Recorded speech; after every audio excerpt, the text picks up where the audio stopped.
Hi everybody, welcome back to the Camp Chronicles podcast. We've got another special guest on today's episode, so would you like to introduce yourself? Hi guys, I'm Tom. I've been going to camps Equinunk and Blue Ridge for the past 3 summers, and I'm going back for a fourth summer. Yeah, fourth summer gang. I feel like we're all in that fourth summer bracket, aren't we? Getting there. Yeah. So how did you end up going to your camp in particular? Like, was it a one that you kind of saw out or did they come to you? So with AmeriCamp, so that was my agency was AmeriCamp, and Mhm. I had a really strong application. I've been working with children for a long time. I've done a variety of different sports and whatnot. So when I put my application in, my coordinator gave me a list of like 3 camps, and I think they were all in the Pennsylvania area. Yeah. And yeah, I had a look at all of them, and just Equinunk and Blue Ridge just really stood out to me. Like had a really strong YouTube channel, like social media presence, and then just asking the returners and had like really good feedback. And yeah, just didn't do any camp fairs, asked around, and yeah, sort of jumped into it. Didn't really know what I was going for. I just knew I wanted it to be like a traditional camp. I was happy with co-ed. I was happy that it was more of a sportier camp that I could do a mix of everything. And yeah, just jumped into it, and yeah, 3 summers later, very happy with the choice. So what roles have you done at camp then? So the first 2 summers, I was a general counsellor, and the last summer just gone, I stepped up to a more of a leadership role. So I was assistant group head with an older age group. So the first 2 summers, I was with the younger age groups. So I'm terrible with the like grades, but I done years 8 to 9, and then I followed my kids up to 9 to 10, and then I jumped up to ages 13 to 14. So basically lower camp to upper camp. And I've now got a taste of both of them. So it's been fun. It's also been interesting, but no, I've enjoyed it, like seeing both sides of camp, and you get your pros and your cons, but yeah, I've had a great time in both sides. What are you going back as this year? So I'm still going as assistant group head this year. I'm going to stay in the same age group. I think just a bit more stability, because I've had a different group like every time now, and I think last year I was really like kind of content and happy with that group, and I kind of want to make that role my own a bit this summer. So I'll be happy to take it on again. What was your favourite part about each role? Obviously saying you were a general counsellor and then stepping into more of a leadership role. Oh, that's tough. I mean, I think general, and to be fair, with my camp all the time, and because I've been 22, 23, and 24 years old, I've always been in the bunk. But I think just being a general, you kind of get to be involved in everything. But like assistant group head, you kind of have to like take that step back and realize like, okay, you got to think about the whole group now. Whereas general counsel, you're more like focused on like your own bunk and what's happening. Then like assistant group head, it's just like what's happening during the day and like your whole group, and just it's just leadership and management. But I wanted to do that. What after I finished that second summer, I was like, I kind of know how camp works now, and know how like the day-to-day running is. So it's like just to do that with a group and take that group forward. No, it's been really good. But like to say which one is better, I think I've enjoyed both for like different reasons. But it's hard to put a finger on one. I feel like we've all three been in that same boat of like being general counsellor, like co-ed, sleepaway camp, transitioning up into more like leadership type roles. So I feel like we're all very much on the same page with that. I don't know like about you, but when I kind of went from obviously just being general counsellor to being like at our camp it's called like a lead counsellor if you're like in charge of like a grade of kids. It was trying to find the balance between like still wanting the kids to be best friends and still wanting to be best friends with all the staff, but then also having to be a little bit like, oh, now sometimes I'm gonna have to be the one that has to have the difficult conversations, and sometimes I'd be a bit worried that like I want to be best friends with everyone, but then also I know that like sometimes that you're not going to be able to be best friends with them. Did you find that as well? Yeah, no, you've kind of hit the nail on the head. I think that was probably like the trickiest part of last summer, especially when I stepped up to Mhm. the older age group, because I'm more used to working with like younger children. Even like back home, I work in like primary school, so it's mainly Mm. younger children. But it's kind of stepping up and thinking like what do I need to do now in terms of like when to shout, or then when to be the bad cop, or like when to step back. Mhm. Because I think, to be honest, I'm going to say it to like my counselors this year. Let me like be the bad cop, and they can like be their best Mhm. friends. I think that's what I enjoyed about being the general counsellor. Like you are like their big brother, their best friend, and yeah, you're Mr. Fun. And then I think that's the only difference with the leadership. You're being the bad cop, and you kind of okay. You have to have these, as you said, like these uncomfortable conversations. Like if a kid's not having a great time, okay, that's when you're kind of stepping in and taking them away from the group and like really finding out what's happening. But yeah, no, I've definitely had that, and like it's kind of tricky to adjust, but like you do get used to it, like, and you always have help. That's what I've always loved about camp. Like, even though I'm an assistant group head, it's not been like, oh, my group head's not going to help me, or like there's other leadership staff that aren't going to help. There's always going to be help there, which has always been good, like having someone to lean on. But yeah, completely. I feel how you've been dealing with it. Did you feel like there was much of a transition between having lower camp and then moving up to upper camp, like the way the daily structure was, the way that you were with the kids, their interests? Yeah, yeah, completely. I think upper camp is it's more relaxed. I think the younger campers need routine and they need to be getting involved and trying new things. I think upper camp, especially when you get to the seniors, I know like for a fact, like our older kids, it's more like right, they're getting to the end of camp. What do they really want to be doing now? They're spending their last like summer with each other, most of them, unless they go to like CRT or whatnot. But yeah, it's more relaxed. Like they get like more choice in their day, like what they get to do. Wake ups like are more calm. Like I've had like the best wake ups ever. Like they're actually quiet because they actually like their sleep. But but then on the other side, at night, obviously they have socials more than the younger campers, so they're up later and it's all hard. Who's been talking to who and who's been doing that? So yeah, you get that. But yeah, as I said, like you get your pros and cons. Like I did like my sleep with the younger campers, like going to bed at like 9:30, 10. But also like with the older kids, you get that nicer wake up call, that nice rise, which is good. But yeah, in terms of structure, yeah, I would say yeah, the older campus is just it's more chill, and you don't have to be like telling them, oh, you have to go here. It's like it's all we do it together, and they kind of choose instead of the younger campus, like they need that routine and going to certain sports and doing certain groups. Yeah. Are you still in bunk then in your role as well, or are you like out of bunk now? Yeah, I'm not 100% sure what the rules are, but I think it's if you're 25 or over, Hmm. or if you've got a certain like specialist role, then they'll put you in a cabin. But apart from that, they do like to put you in with the group. Yeah. So you're always with the group and you know what's happening. Because I think that's what I would find tricky. I don't know about you guys if you've stayed away from the bunk, but that's what I'd find. I feel like I'd lose that sort of closeness and like I feel like I'd be missing out on what's actually happening in the bunk. Yeah.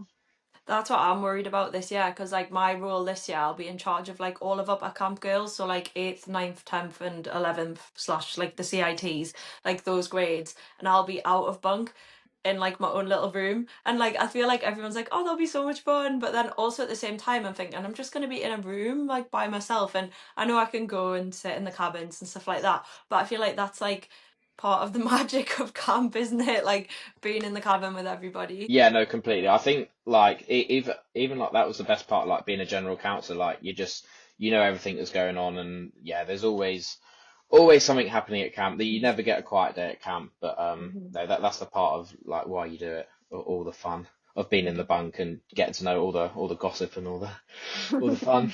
Mhm. So how does your camp actually work then, Tom? Because we know it's a co-ed one, but it's split between two camps, isn't it? Yeah, so it's only divided by lake. So we have boys' side and girls' side. They stay on their individual camps throughout the day, and then they meet up at least twice, probably 3 times a week for co-ed activities. And it'll be probably up to 4 to 5 times for the older campers for more social activities. But throughout the day, for the 6 activity periods through the day, they stay on their sides. So yeah, the boys will only be on boys' side, girls on girls' side. And then yeah, they spend their 6 activity periods on that side, working with the specialists. They could go on to girls' side because there's stuff on girls' side that the boys don't have. But I think that's really nice that they can mix and there's certain parts. I think there's a new fitness center we're getting this year on boys' side, which I know that the girls are going to love. And then I think the girls' side have got like this massive slide going into the lake, which even I haven't gone on yet. So I think we'll definitely try to get on that this year. Yeah. So it's not like super, super split then, although it's like, I guess, kind of two separate camps. You still obviously like have to go cross over and like mingle a bit. Yeah, it's funny because like whenever I'm talking about my camp, I'm like Camp Equinunk and Blue Ridge. But when like you're at the camp, it's like during the day we don't really have much to do with each other. But like Yeah. in the evenings, it's like okay, we're mixed. Like Hmm. for evening activities, like we have loads. Like well, actually, day one's carnival. Then you have like a circus. We've had Yeah. a hypnotist. Had like Brad ta talent Henderson. shows. Yes, Brad Henderson. He's a favourite. Yes, I love Brad He's a Henderson. favourite. I think all the Blue Ridge girls like they get all these banners out and go absolutely mental for him. Like it's their highlight of the Yeah. year. Yeah, he's wicked. And then yeah, pretty like talent shows or socials or like game nights. Um, yeah, that's the only time we see them. And then in terms of like counselors, sometimes like we mix like if girls come onto boys' side and they're doing some activities, then you might see them like briefly, but apart from that, we only get that night off and day off, and that's what makes it so special. Having those connections because you only have a little bit of time, and then as you know with camp, the days go by so quickly and the weeks just fly by, and then by that time it's done. So. Do you have specialists like of the other gender on boy side? So, for example, like would you have a girl lifeguard or like a girl like tennis specialist, or is it just boys on boy side, girls on girl side, and then on a night time when you mix together, or during an activity when you mix together, you see Yeah, like yeah, yeah. I think it depends on like who's been hired and what for. We've definitely had female staff doing I think we've had um archery, and so there's some like female stuff that do like the adventure course, and sometimes with lifeguarding, but it is mainly like split on the certain sides. So that's like I said, like if you don't see each other during the day, then you're only going to really see each other during the evening activities if we have socials and we're in the same groups, or yeah, nights off and days off, most importantly. So yeah, we don't see each other too much, but yeah, there's always opportunities throughout the summer where we're always in contact. The I only feel like reason that. why I ask is because we have gobs at our camp, so we have like girls on boy side. It's usually with freshman boys, the youngest ones, and what we'll have is Ah.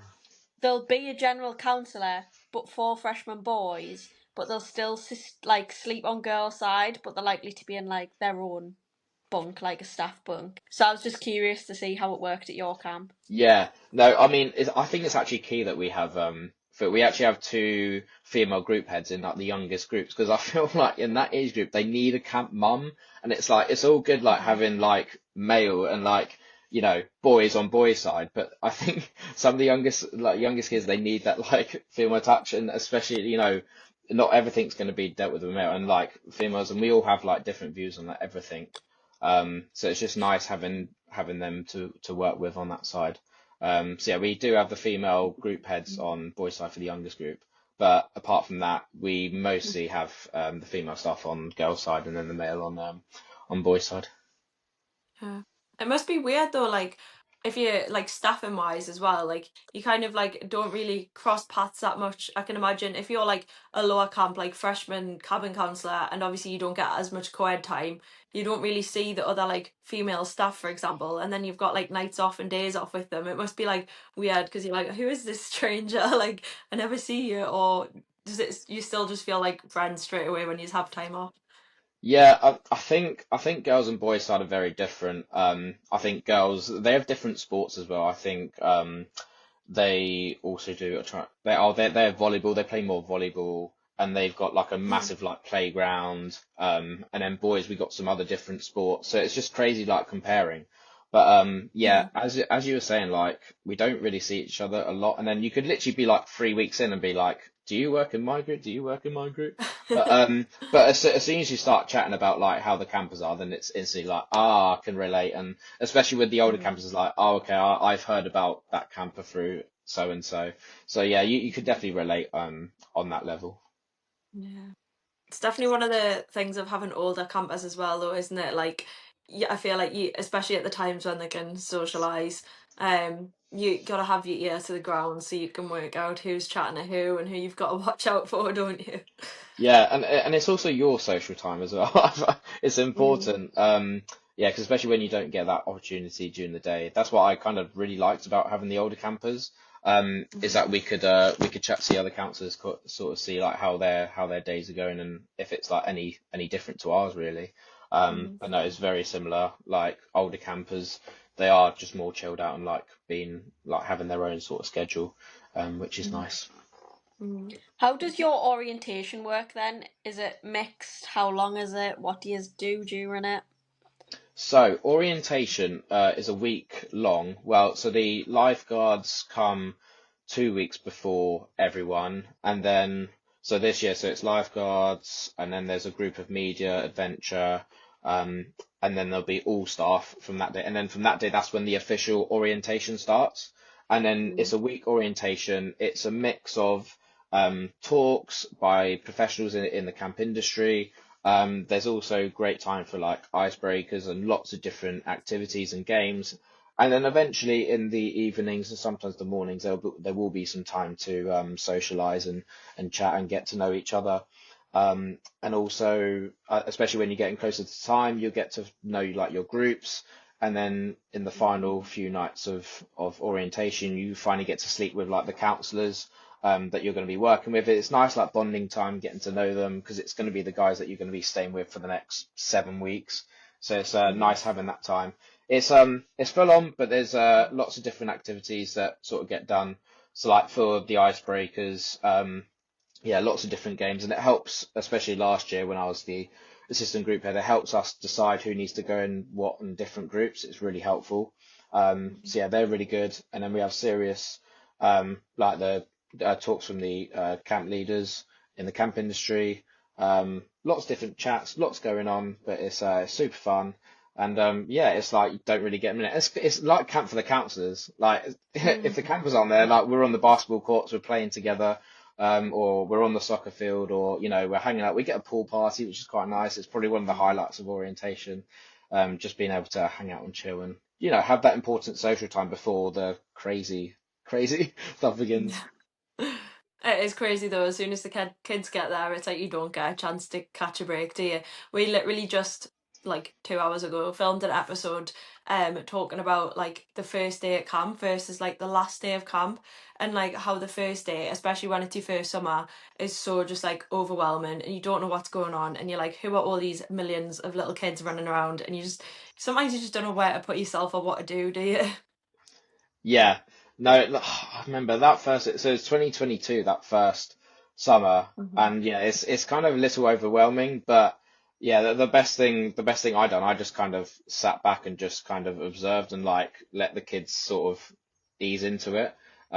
Mhm. And because they were so like welcome, the kids were so welcoming as well. It kind of made it a lot easier because especially like I know I had the younger campers, but some of them been there for like a couple of years even before me, and they know how camp runs. It's like, oh, okay, we're doing this Mhm. now, we're doing that, and yeah, I always had the American staff to lean on, had the returners to lean on, so there was always help. But yeah, I think it was just nicer having that more relaxed approach instead of like being like a bit like nervous. Oh, what's going to happen here, or do I need to do this? But just kind of going in with like no expectations, like okay, it's going to be what it's going to be.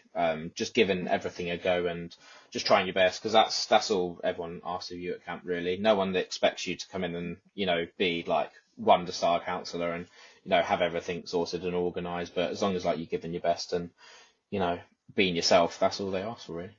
How did you find the first week as a first timer versus the first week as a returner? So like that 2022 summer versus the 2023 summer.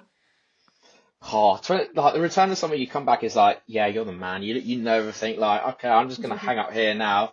Like, okay, you guys, oh, you're real nervous, but no, it was nice, like having that experience and being able to like help the first timers out. I mean, for a first time, it's just like, oh, that you don't know like much about camp, and it's sort of like everything is new to you for the first time. Yeah, I'm quite an introvert, so like that first time I remember it was just like it felt very hard to start those conversations. And I did like being a returner, like it was easier to start the conversation knowing that, it's just to start the conversation, like it's not going to hurt. Like the only way you're going to make friends and make those connections is if start conversations and put yourself into every activity. So yeah, definitely that was probably like my favorite part of being returning, like just having that bit more like comfort of being able to chat to people. I think that first year is just a bit more like nervous and not knowing, but I think once I grew into it, then yeah, I became a lot more comfortable. And I think first year it's also like you don't know what the kids are going to be like as well. And like the returns, being a returner, it's like okay, you know what the groups are like how the day runs and how everything goes. So I think it was just ease of mind. Mainly it was just ease of mind for that second year. Like I was still quite nervous like going into a returning year. Like is it gonna match my first summer? Is it gonna be as good? Like am I gonna have the same kids? Is it is it gonna live up to the hype? But no, it's all worked out in the end.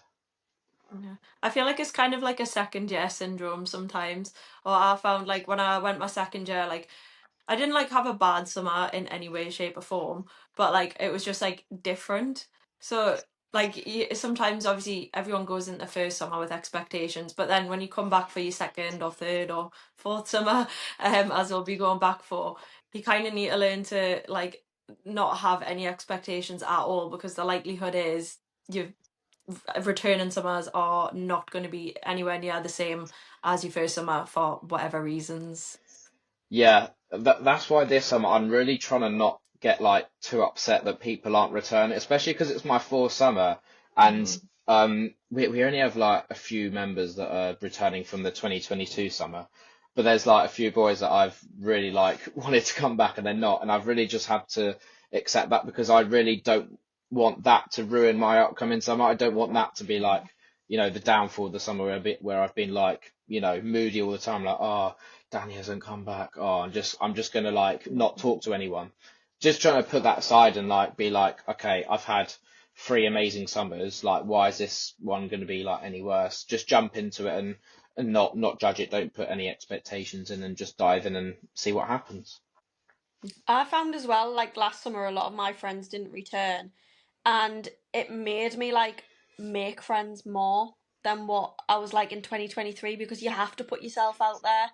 And I feel like it's almost like you give yourself a new lease of life because you're more out there and you're more outgoing and you want to show people like the fun side of camp and who you are. Whereas I found in 2023 I was a little bit more introvert than what I was in my first summer because I was comfortable. I had my comfort blanket of the friends that I already had, and I didn't put myself out there as much as what I should have. So I think it is good when you go back, and it is kind of like a clean slate and a fresh bunch of counsellors. Mm. Yeah, no, I do like that clean slate and just being able to meet like so many new people.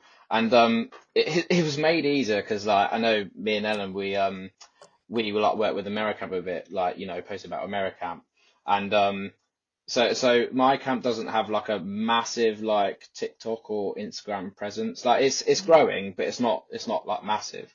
So the only post I think with Equinunk Blue you see is kind of from like my page, and and the campers like all of last summer like oh Mr. AmeriCamp, Mr. AmeriCamp, and that kind of rubbed up. That rubbed off onto the counsellors, and then whenever anyone like didn't know like who I was, it was like, oh, it's Mr. America, and then like put me at ease because then it's like, oh, if anyone was like struggling with camp and like, oh, they have someone to go to, and like it's a good feeling inside, like being that someone to depend on and be like a safe space where they can, if they're struggling, they can come to you.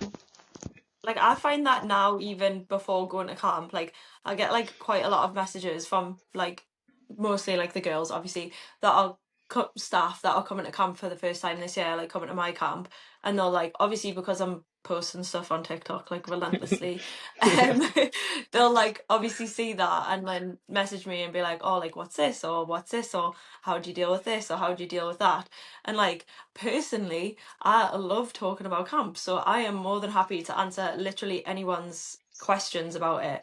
And like, I think if anybody is listening and they're going to camp for the first time and they've got questions, I can almost guarantee that like any returner, if you were to just message them if you had a question, they're almost 100% likely to want to talk about camp and answer your questions and try and help you.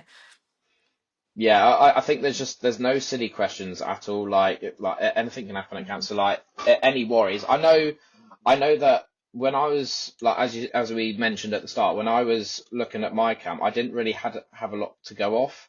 So I just had to like go out to the returners and message them and just see what was a viable camp and like do I need to pack this? Do I need to do that? So yeah, like if you can just like reach out to the returners because that's like your best bet at getting a good grasp of what your camp is like specifically because like all the camps are different. I know we're all mostly traditional co-ed camps, but we're all slightly different. I know like we might have more campers or like our day might run slightly differently. So there's all these different questions, but honestly, best thing to do is just to fire at the returners and yeah, get as much help you can going into summer. Asking for a bit of returner advice for anybody listening out there.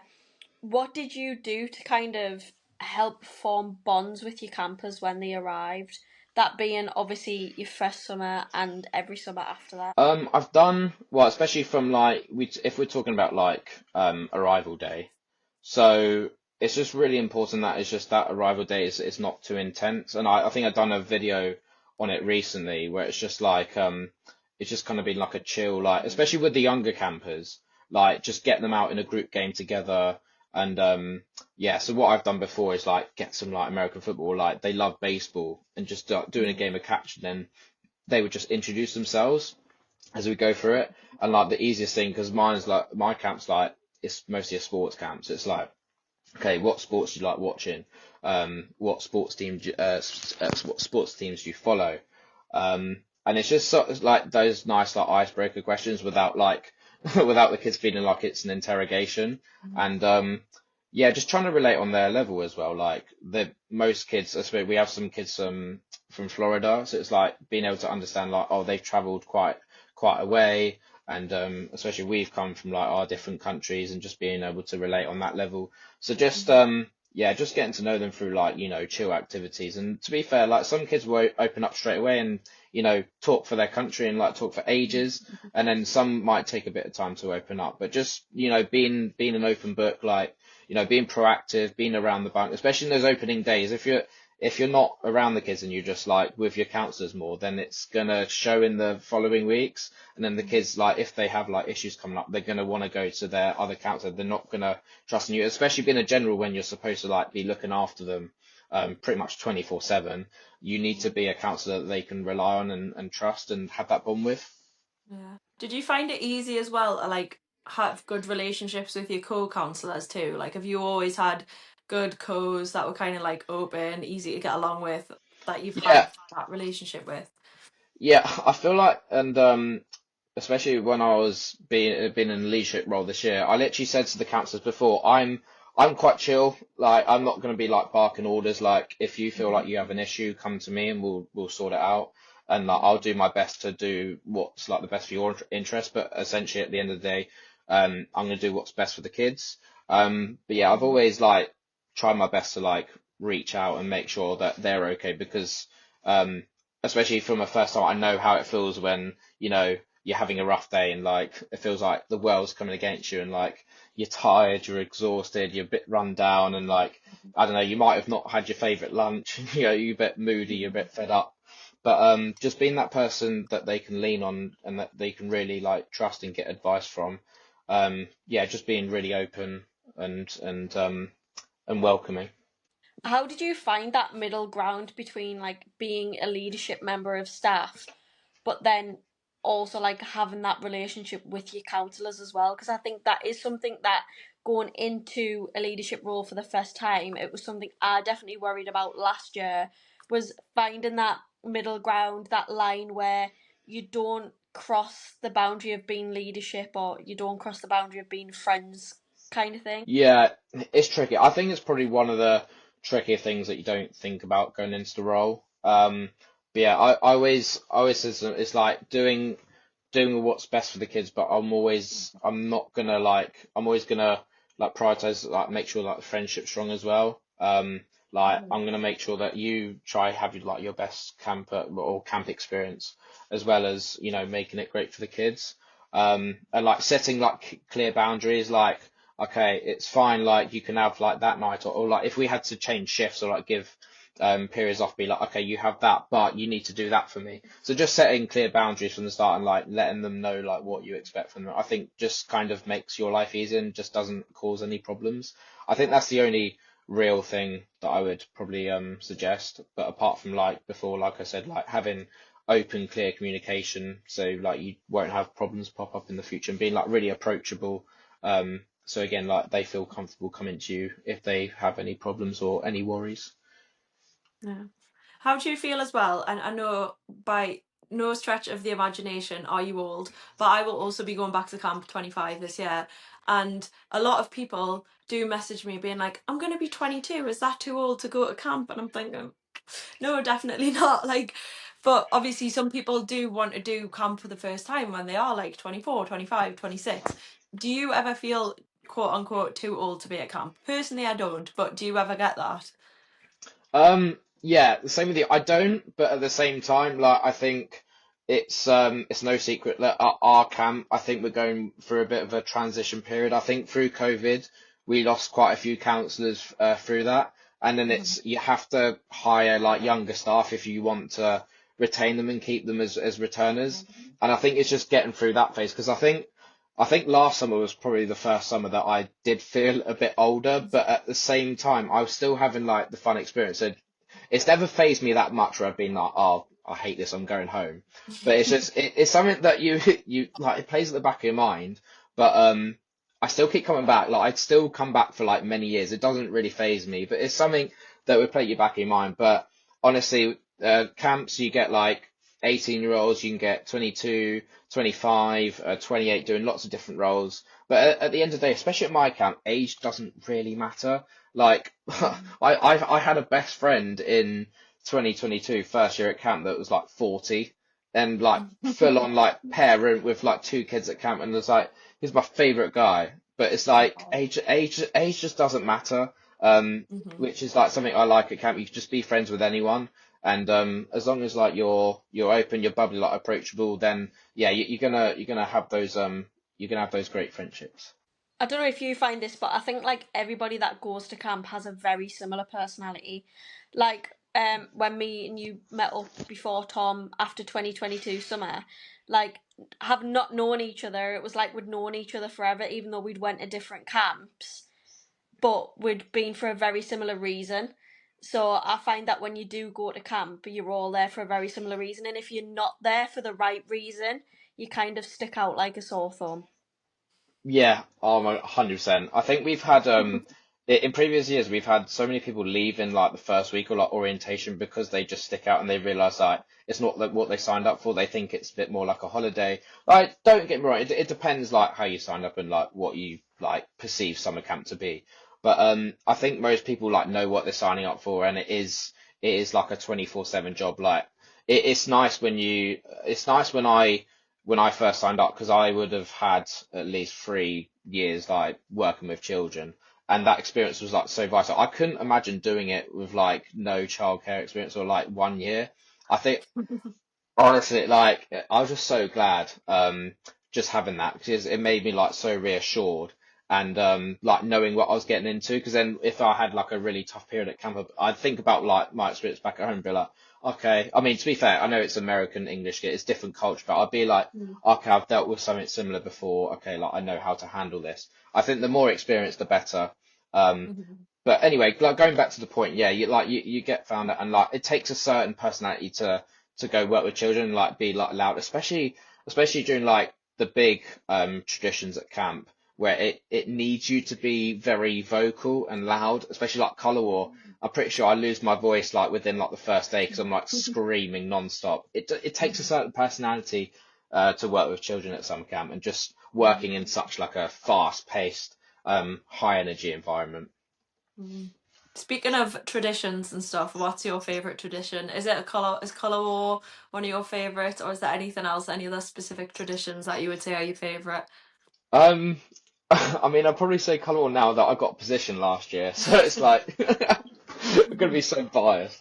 No, I think Colour War's up there because it's like the closing down of camp. I think after that it's very quiet.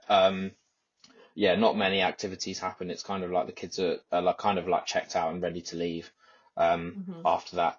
So yeah, I think Colour War's a nice round off. It's always good energy, and just getting that position last year was quite good. I think because our camp, it's like if you're a returner and you know put the effort in to come back and make those relationships with the American staff, then you'll kind of appreciate it a bit more. And I got on really well with like our chief last summer, and that's kind of how he brought me onto the team. And honestly, like Mhm. so grateful because like these positions, I think there's only like 6 positions on each side, and they mostly go to like the older American staff or like the the alumni, you know, who Mhm. keep coming back. So it's like it's really hard to get those positions. And then literally like when the papers are thrown last year and like seeing them, it's just like, whoa, wow. Like my I'd like literally literally like that, just like screaming my head like but yeah, like it's such like a proud moment. And yeah, apart from that sort of traditions, we have like a really good like carnival day, Mhm. that's really fun. Um I used to like when I was in lower camp, just like the campfires, but it's like a campfire and they do like little games. Like the kids would do like these like leg wrestles. It'd be like the first time I've seen it, I was like, what on earth have I walked into? Like this cult. Like honestly, honestly, once you jump into it, it's actually like a good laugh and like everyone's in the same boat, like having a good time. So yeah, just being at like a gathering, like around the fire pit or like a colour war is probably like my favorite traditions. Just it's something it's just because it's something you never see every day, so it's nice to like jump into it and just give it everything. Going back to kind of talking about activities and things like that, like just for a little bit of advice for people listening, like how do you make activities more fun for campers who like don't enjoy these certain sessions? For example, I know in my division I've got kids that hate sports, but pretty much 4 out of 5 of the periods will be sport based. So like how would you make activities more fun for the campers that didn't enjoy them specific like games or Um, activities? Tough, yeah, tough one because it's difficult. It changes slightly because younger campers, it's like as I mentioned before, like they need that structure and they need to be like trying different sports. Whereas the older, I think it was the trick is this year with the older campers because as I said, it's more children. They've kind of done all the sports at camp. There's nothing new to them, and to make it more exciting, it is that little bit more trickier. But I think just having like goals to aim for, like oh yeah, because I also mentioned like we have color war that they you know they want to be there's like positions that they can have like leadership positions for like those kids, which is like such a big thing for them. So like having like goals for them to aim for, like are like you could get like this position, like if you work hard, like you could be like, or like we have something called an E award for like the campus. So it's like a list of like characteristics or like traits that like you know display like a really good camper. And yeah, we always try to get like that for them, so they have like something to aim for. So like yeah, having like little goals in mind in their head was always like my way of working it through. Other counsellors would try bribing with food, but it's not it's not my way to go because then that bridge gets burned very quickly once they get bored of food. But yeah, Mhm. just setting like little like achievable goals like every time. Um, and yeah, that might be that must be tricky, like if they don't like sports and like having like a sporty camp. But yeah, just trying to have those little goals that they can go for is it goes a long way. I find that with my girls, a lot of the time they again don't want to participate in all the sports. So I've had like 10th and 11th grade, so they're like 15, 16, and like the only way I can like really get them to play sometimes is tell them, oh, we'll play for 10 minutes and then you can sit. And then you get them playing and they don't realize because none of them have watches obviously, and they're asking you the time every 2 seconds. But also, if you get them playing for 10 minutes, you can actually get them playing for like 25 minutes to half an hour, and they don't even realise that they've been playing for that long. And then by the time that's done, they're only sitting for 10 minutes. So it's kind of a win. Like, I'm just trying to like compromise with them. And if any of my campers are listening, I'm sorry, but it worked. Yeah, I think the only like issue I had, I think with boys it's slightly different. I didn't have a lot of campers that like refused to play or didn't like it. I think it was just trying hard to like make it interesting. So like if we had like soccer or American football, I'd just find like different formats to play to make it like more interesting or like, you know, especially basketball is a good one because you can like pair them up 1v1 or like do like because they love competition and going up against each other. So like if like a match was like going really stale or like they're messing around a bit, then just like instantly like okay, click change the format. So like especially for a first time counselor, if you ever feel like it's just going a bit too slow, then always don't be afraid to like change it up and like try something different. And most of the time you won't be alone. There'll be like my American counselors have been the best for this. Like they've like had so many games like growing up that the campers will love because American going through American school they have different ideas that like I never thought of. And we actually had one great games night. I think it was the first year, and we had to like bring games from like our different nationalities. And for England, I'd done bench ball. Have you guys done bench ball at school? Yeah. I brought it to camp, and honestly, they were mind blown. They thought it was like the next best thing. It was insane. So yeah, I used that, and it's one of those like kind of like get out of the box. Like it's fine to make mistakes. Like if the kids, again, if you try something new and the kids don't like it, fine. Like it's not the end of the world. They're there to try something new. And yeah, just thinking outside the box and just don't be afraid to change it. That's like the best advice I could give for that, really. Yeah. And I think like should we talk about the post camp travels as well? Because I feel like that's like a big part of camp, and obviously like not the main reason anybody should be going to camp, by the way, because if you want to travel America, you can do that without working at a summer camp. But it is one of the perks of obviously the visa afterwards. Do you have any like places that you visited that would be like top of your recommendations for anyone or? Oh, like so last year was the first year that I'd done Nashville. I think you both will know how great Nashville is, but I can't believe I didn't do it in previous years. I just absolutely gobsmacked. Like it's just such a great city of culture. Like the music scene's insane. Like you go down the street and it's just like there's full of like entertainment and bars, and even during the day like there's so many activities going on, and they have like the country music like Museum Hall of Fame. It's just it's crazy the history behind that. So Nashville's probably up there. I'd say so. There's different. I've had different places I've been to. So I've done East Coast and West Coast by now, and I dipped into Texas a bit last summer. So I've had like both sides. I've had Miami, which is kind of you get the beach vibes, but is like busy. Had like New York, which is like something else in itself. It's just insane. There's so much going on. Then LA again, very busy, but again you have that like chilled out vibe with the beach. San Francisco is up there. San Diego. So if I'm doing the top three, so top Nashville, Mhm. second second LA, just in terms of like how much you can do, and everything's not that far away. Like you can commute quite well. Um, and then I'd have to say third, I'd say San Francisco. I think it was like really like laid back, and I think I could probably see myself living there. Like it's just such a nice area. It's a bit cold. It's on the colder side, which is a Yeah. shame because I remember going there for the first time. Like, oh, I have to get a jumper on. Like it's really cold. But in terms of like, yeah, there's just so much to do. And it doesn't even matter if you're. I think everyone freaks out of being like over 21 or under 21, and I think that's something you might get at camp as well. Because you think like all the activities change, but there's always like something to do. Like San Francisco, you've got Golden Gate Bridge, you got Alcatraz. There's always all these activities that you do. You don't have to be 21. There's always stuff to do. LA, there's always lots. Miami, there's always lots. Like even just chilling on the beach. I think I think I opted for more of the chill activities this year. Just like how intense camp was. You just want to end up like lying on the beach. But there's always lots to do. So yeah, Nashville, LA, and San Fran are locked in. But honestly, there's always lots out there. Have you guys done a road trip before, or have you done more flights or Greyhound buses? I'd done a road trip last year, but prior to that, it was more like flights and Greyhound buses and all that fun stuff. Yeah, I've been flights and Greyhound, but potentially doing a road trip this year. We'll see. I kind of done a mini road trip last year from Miami down to the Key West, then Key West up to Fort Lauderdale, all the way up to Gainesville, which was a mad side quest, by the way.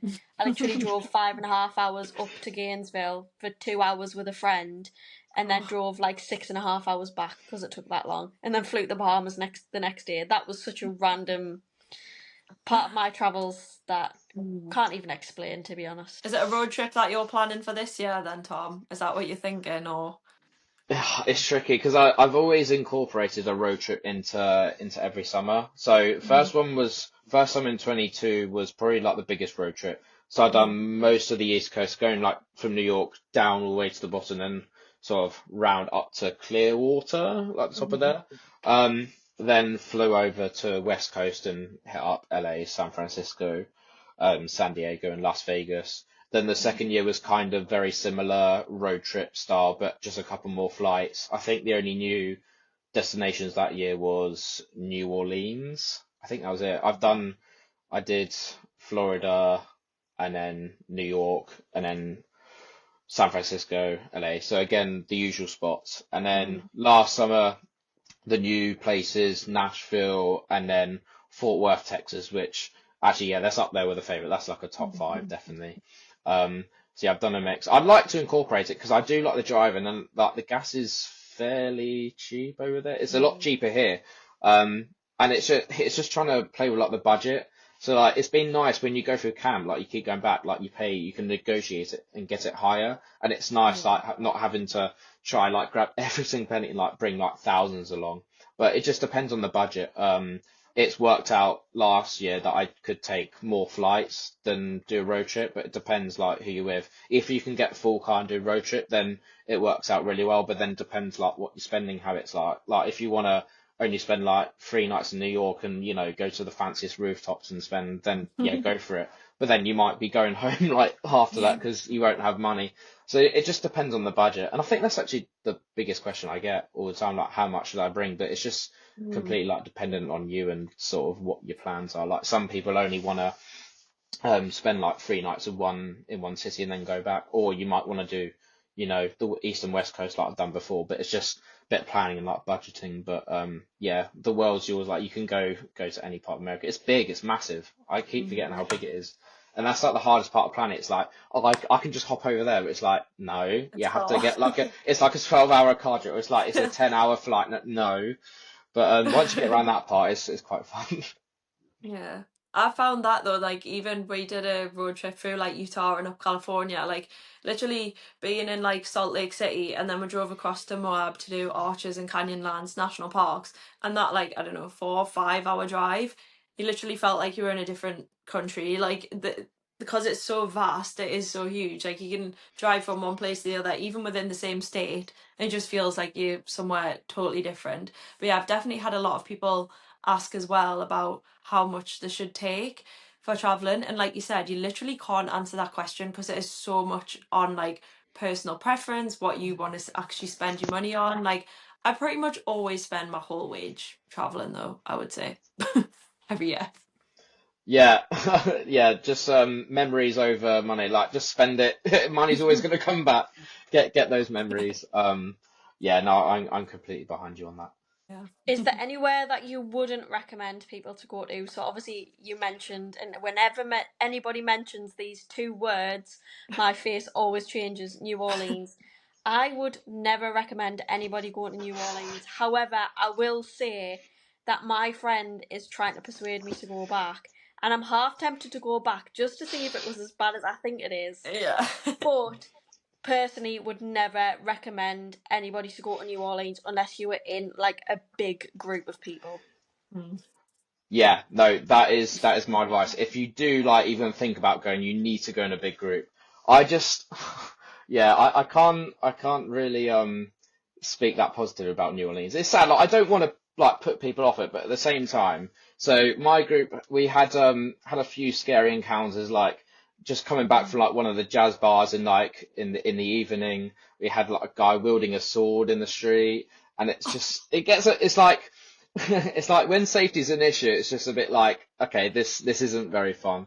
But it's a shame because you got Tulane University, which is like it's more on the outskirts. But I had the best time there, so it's like that kind of it tainted it a bit because I was like, I love that part of it, but the rest of it is just like didn't really have the best time. It's like it's a shame because you don't want to put people off it, and like the jazz bars were really fun. But Mm. yeah, for anyone's safety, like please go in a big group because yeah, even for me, like I've been to like loads of countries all over the world, but that was probably yeah one of the unsafest places I've felt for sure. Yeah, I agree. I mean, when I went as well, the weather was really bad. It was raining pretty much the whole time, and obviously it's deep south, so it was so humid anyways. So that kind of put us off. And yeah, it's more just like a safety thing. Like I genuinely did feel unsafe there. But it's beautiful, like when you're walking through like the French Quarter and stuff. It's so pretty, like all the houses, all the buildings, and like you're saying, you've got all the music.